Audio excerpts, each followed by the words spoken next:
আসসালামু আলাইকুম। বহুল প্রতীক্ষার পরে বেসরকারি শিক্ষা প্রতিষ্ঠানের এমপিভুক্ত শিক্ষক কর্মচারীদের মে মাসে বেতনের প্রস্তাব শিক্ষা মন্ত্রণালয়ে পাঠানো হয়েছে।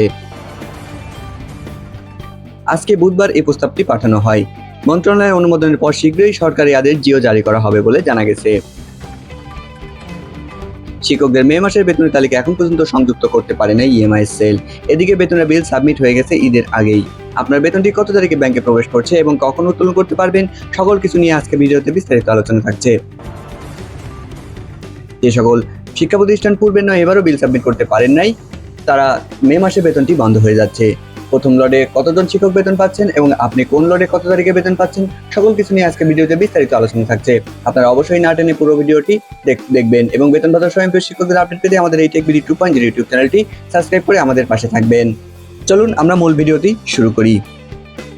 প্রথমে আমরা দেখে আসবো যে এমপিভুক্ত শিক্ষা প্রতিষ্ঠানের মে মাসে বেতনের তালিকাটি সংযুক্ত করেছে কিনা ইএমআই সেল।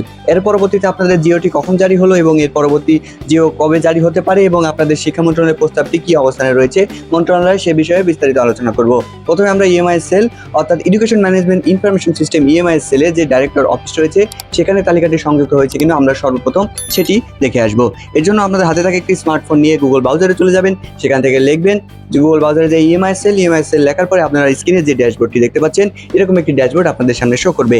এর পরবর্তীতে এই ড্যাশবোর্ডটি শো করার পরে আপনাদের সামনে ড্যাশবোর্ডের যে ইএমআইএস বা দেশ লেখা রয়েছে এটিতে ক্লিক করতে হবে। এরপরে আপনাদের সামনে এরকম একটি ড্যাশবোর্ড শো করবে যেটি directed and secondary higher education system অর্থাৎ ইএমআইএস সেল। এই ইএমআইএস সেলের education management information system EMIS এই ঘরের নিচে চলে আসতে হবে। নিচের দিকে স্ক্রল করে আসলে আপনারা দেখতে পাবেন যে online application and payment process MPEFT. এই এমপিইএফটির উপরে আপনাদের ক্লিক করতে হবে। এরপরে ক্লিক করার পরে আপনাদের সামনে ইউজার এবং পাসওয়ার্ড দেওয়ার অপশন আসবে। সেই ড্যাশবোর্ডটি আপনাদের সামনে শো করবে। আপনাদের সামনে এরকম একটি ড্যাশবোর্ড শো করবে যেখানে education management information system EMIS এটি আপনারা দেখতে পাচ্ছেন। এখানে আপনার প্রতিষ্ঠান ইউজার এবং পাসওয়ার্ড দিয়ে লগ ইন করে নেবেন। ইউজার এবং পাসওয়ার্ড দিয়ে লগ ইন করে নেওয়ার পরবর্তীতে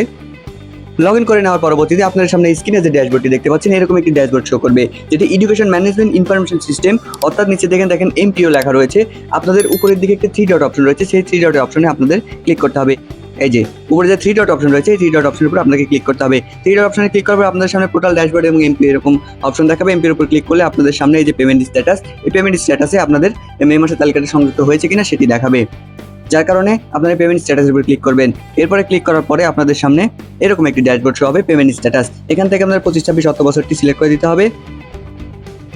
এর পরবর্তীতে আপনাদের এই যে মাসের এখানে আমি মে মাসটা সিলেক্ট করে দিচ্ছি। মে মাসটা সিলেক্ট করার পরে আপনাদের সামনে এই যে পে টাইপের এখানে স্যালারি নির্বাচন করতে হবে।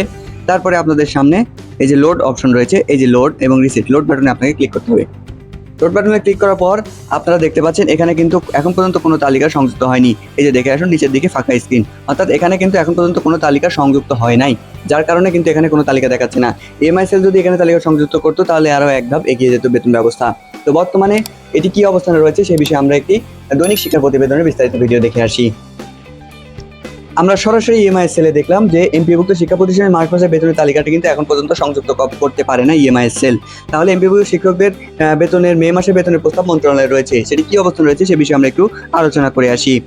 দেখুন দৈনিক শিক্ষার একটি প্রতিবেদন আজকে বুধবারে তারা প্রকাশ করেছে এমপিভুক্ত শিক্ষকদের মে মাসের বেতনের প্রস্তাব মন্ত্রণালয়ে। এটি কিন্তু সূত্রে জানা যায় মোট 3,92,789 জন শিক্ষক কর্মচারী রয়েছেন। এর মধ্যে স্কুলে রয়েছে 3,04,541 জন এবং কলেজে রয়েছে 88,248 জন শিক্ষক কর্মচারী। এটি কিন্তু স্কুলের তুলনায় কলেজে অনেক সীমিত পরিসরে রয়েছে।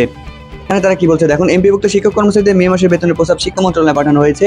আজ বুধবার এই প্রস্তাবটি পাঠানো হয়। মন্ত্রণালয়ের অনুমোদনের পর শীঘ্রই সরকারি আদেশ অর্থাৎ জিও জারি হবে। আমরা জানি 4টি স্টেপে এমপিভুক্ত শিক্ষা প্রতিষ্ঠানের বেতন প্রক্রিয়াটি সম্পন্ন হয়। যেহেতু বেতনটি আমাদের ঈদের ছুটির আগে বিলটি সাবমিট নিয়েছিল আমাদের বোনাসের সঙ্গে, বোনাস পেলেও এমপিভুক্ত শিক্ষকরা কিন্তু মে মাসের বেতনটি এখন পর্যন্ত পায়নি। এই ঈদুল আজহা পরবর্তীতে শিক্ষকদের বর্তমান আর্থিক অবস্থা খুবই শোচনীয়। তো আজকে বুধবার মন্ত্রণালয় গতকালকে থেকে অফিস খুললে আজকে বুধবার কিন্তু মন্ত্রণালয় এই প্রস্তাবটি পাঠানো হয়েছে, কিন্তু মন্ত্রণালয় অনুমোদনের পর এটির জিও জারি করা হবে, কিন্তু জিও জারি কিন্তু এখন পর্যন্ত হয়নি। বুধবার 3 জুন মাধ্যমিক উচ্চ শিক্ষা অধিদপ্তর থেকে এই সূত্রটি জানা যায়। সূত্রে জানায় মোট 3,92,789 জন শিক্ষক কর্মচারী রয়েছেন। এর মধ্যে স্কুলে 3,04,541 জন এবং কলেজের 88,248 জন শিক্ষক কর্মচারী কর্মরত রয়েছেন। এর আগে গত 11ই মে এমপিভুক্ত শিক্ষক কর্মচারী মে মাসে বেতনের বিল সাবমিটের নির্দেশ দেওয়া হয় এবং 13ই মের মধ্যে প্রতিষ্ঠান প্রধানরা বিলটি সাবমিট করতে সমর্থন হয়। চিঠিতে বলা হয়, অধিদপ্তরের শিক্ষা প্রতিষ্ঠানে এমপিভুক্ত শিক্ষক কর্মচারীদের এমপির অর্থ 1 জানুয়ারি থেকে এফটিতে দেওয়া হচ্ছে। প্রতিষ্ঠানের প্রধান তার প্রতিষ্ঠানের এমপি সংক্রান্ত কাজের জন্য ব্যবহৃত আইডি এবং পাসওয়ার্ডের মাধ্যমে ইএমআই সিস্টেম অর্থাৎ ইএফটি মডিউলে লগ ইন করে বিল সাবমিট করেন। আমি যেভাবে আপনাদের ইএফটি মডিউলে লগ ইন করে দেখালাম যে তালিকাটা সংযুক্ত হয়েছে কিনা, সেরকমভাবে বিল সাবমিট নামে একটি অপশন রয়েছে, সেখান থেকে এই বিলটি সাবমিট করে সেখানে প্রতিষ্ঠান প্রধানরা প্রতি মাসে বিলটি সাবমিট করেন। এক্ষেত্রে প্রতিষ্ঠান প্রধান তার প্রতিষ্ঠানের প্রত্যক্ষ শিক্ষক কর্মচারী আলাদা আলাদাভাবে বিধি মোতাবেক প্রাপ্য এমপির অর্থ সঠিকভাবে নির্ধারণ করে বিল সাবমিট করেন এবং প্রতিষ্ঠান প্রধান কর্তৃক দাখিলকৃত তথ্য অনুসারে এমপিওর টাকা ইএফটিতে শিক্ষক কর্মচারী স্ব ব্যাংক অ্যাকাউন্টে পাঠানো হচ্ছে বলে জানা যায়। তবে স্পষ্টভাবে বলে রাখি, এখন পর্যন্ত বেতনের কোনো জিও জারি হয়নি। এর পরবর্তীতে বেতনের জিও জারি হলে আমরা সবার আগে তুলে ধরার চেষ্টা করব। বেতনের প্রস্তাবটি শুধুমাত্র এখন মন্ত্রণালয় অবধি রয়েছে। এর পরবর্তীতে কখন জিও জারি হচ্ছে সেই বিষয়ে আপডেট পেতে অবশ্যই আমাদের এই চ্যানেলের সঙ্গে থাকবেন এবং আমাদের এই টেকবিডি 2.0 ইউটিউব চ্যানেলটি সাবস্ক্রাইব করতে ভুলবেন না। তো আজকে ভিডিওটি এ পর্যন্ত, সকলকে সাথে থাকার জন্য অসংখ্য ধন্যবাদ।